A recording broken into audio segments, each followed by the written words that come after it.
What's going on YouTube? This is Rybo at the bench, and today I'm going to do another kind of unconventional head-to-head. I hope I don't get in the habit of doing this because I really wanted to stick to kind of knives that really are in the same category, but these were so similar, almost like, the real knife and the knockoff version, although that's probably rude to say. They are totally different knives. But you can look at them and see that there are a lot of design, inspirations from the Dragonfly on this knife.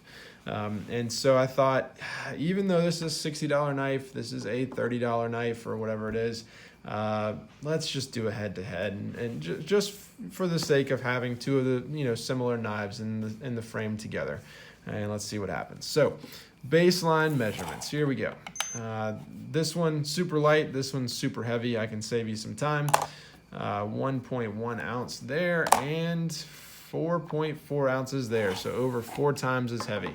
There you go. Am I? Okay, yes, I'll do some quick measurements. I'm not going to spend too much time with this. Sharpened blade length on the Dragonfly. Let's get it in inches. You're looking at 1.9 inches, and on the Pilar here, you have just over 2. All right, so very close. I'm not going to do all the other measurements because we'll just get to that if it's required. Let's do a quick recap. Pocket clip scales, overall size, considering height, width, weight. My goodness, height, width, weight. How does it carry, etc. Ergonomics, action detent, the blade, steel, lock system, and intangibles, which is just which knife am I reaching for. All right, let's get to it. Pocket clip. Okay, pocket clip. This one does come with a wire clip. Do not have it on because I just don't like carrying it with it. This one has a pocket clip. Obviously, you can see it. And there you go. It's just kind of a basic clip. This one is a little bit tough. If you've seen any videos, I'm not a fan of the Dragonfly on a clip, just because, well, for a number of reasons. You can watch the video, and the CRKT is just a very basic clip, and so it's kind of hard to make a determining decision on this. But I will say, I guess, if these are knives that I want to carry clip to the pocket, I have to go with the wire clip from Spyderco. I mean, it is, for everything that it's not on this knife, I think it's still better than this. This is a fine clip. I've had no issues with it. It carries such a heavy knife fairly well. Gets in and out of the pocket pretty good, but it's a little bit stiff. And while this is also a little bit stiff, I do think that the wire clip does edge it out, but just barely. I think most people would review these and say that the Spyderco wire clip is a hands down winner over this every day. I don't totally agree with that, but I do think it kind of barely edges out the Pilar here, and I will try to keep these blades clean, but no promises. All right, so that's pocket clip.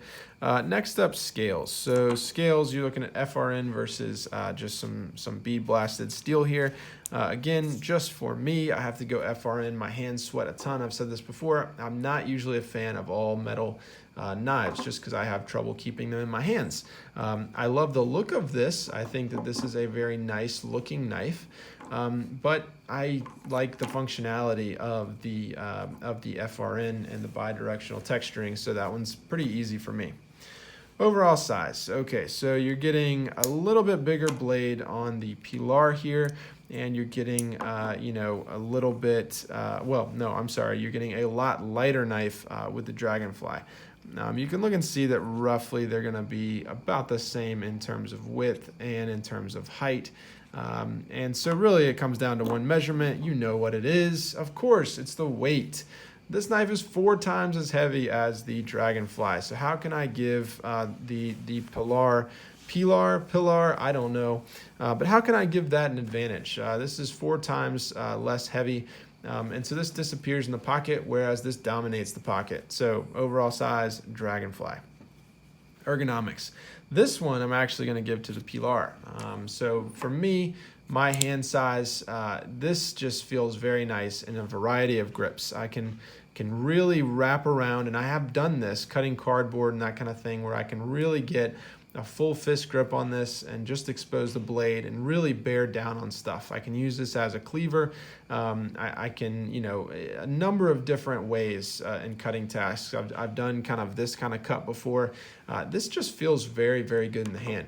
The Dragonfly is very ergonomic. However, for my hand, I've said this before, it's a little bit small. This feels a little bit too aggressive.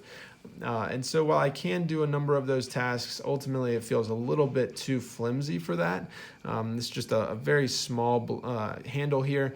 And so I think that the Pilar wins out in the ergonomics category. Action detent, this one, oh man. People are going to kill me for this. The Dragonfly is great. It is a Spyderco backlock that everyone has come to know and love. The Pilar is a frame lock that you either have to pull out like this or you have to use this handle right here to open up. Yeah, let me make sure that people are going to kill me for this, but I'm going Pilar on this one. While they are both smooth actions, they both open up no problem. I cannot do a Spidey flick with this. I sometimes have trouble getting my hand back to open this all the way. It feels a little bit small for my hands.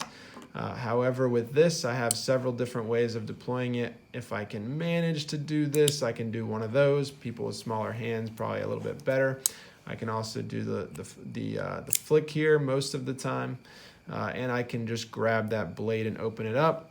And there's what I'm talking about, by the way, in my review video, where sometimes this gets stuck. That is really tight in there. There we go. Or I can just grab the blade and kind of open it up. Honestly, for something on plastic washers, this feels pretty good to me, and you don't really notice it. I think the heavier blade here just makes opening the Pilar a little bit more enjoyable than the Dragonfly. Nothing wrong with the Dragonfly, super smooth, but yeah, I'm going to go with that. All right, the blade. This one's also pretty tough. Classic Spyderco blade with that beautiful swedge, one of my favorite blades from Spyderco. Full flat grind, absolutely fine, slices very well, handles many tasks very well. And then you have this kind of, sheep's foot, cleaver style blade with this nice swedge up here. Man,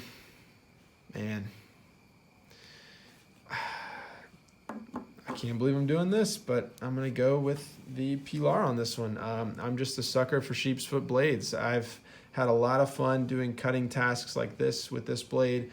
I think it's a very nice slicer. I like the, just aesthetically, I really like this, except for this hole in the middle of the blade I'm not a huge fan of.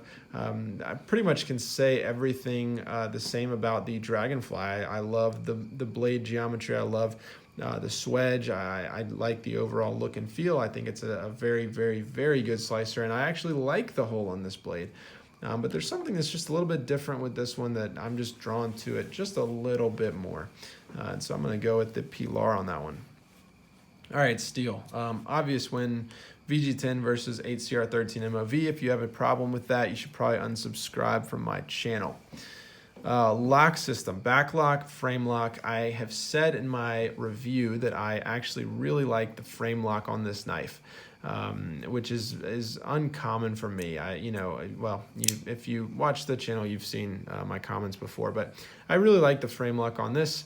However, this is a Spyderco backlock. It's simple, it's reliable, it never sticks. This does have a tendency to stick, and it's also much more of a joy to disengage than a frame lock. One of the reasons I dislike frame locks is that they can be a beast to disengage, and you're pushing this massive chunk of metal, and if it's not done properly and quality control isn't there, it's just not super enjoyable to do.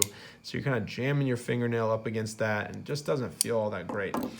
This, however, it's just got this nice cutout here, this kind of nice button to press, and it's disengaged. So definitely go with the Dragonfly there.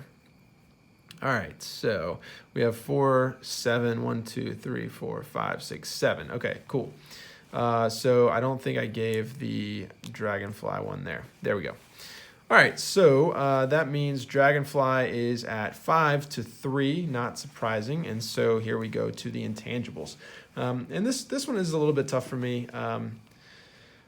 I think ultimately I'm going to say the intangibles go to the Dragonfly, but it's a lot closer than you might think. I mean, the Pilar gets a lot of pocket time. Yeah, this is a good knife even without, even not in the pocket. This is a great like car knife, toolbox knife, kind of keep in the kitchen drawer just because it's a joy to use. It's very comfortable. I find myself reaching for this a lot more than I first thought. However, the Dragonfly is 1 ounce. It's kind of all you need to say. It's 1 ounce. You basically can do the same thing you can with this. It's an excellent slicer. It's a good looking knife. You know, drops in the pocket very well. Pretty much I can do, I mean, honestly, you know, people will hate on this, but like I can pretty much do everything I need to do with this knife. I carry bigger knives. I carry typically the Para 3 lightweight or the Chaparral most days. But honestly, like I could probably get away with this knife. And so, you know, I think when I'm reaching for a knife, it's the Dragonfly. So Dragonfly is the winner. No surprises there because it's twice as expensive. I hope you enjoyed this video and I'll see you next time.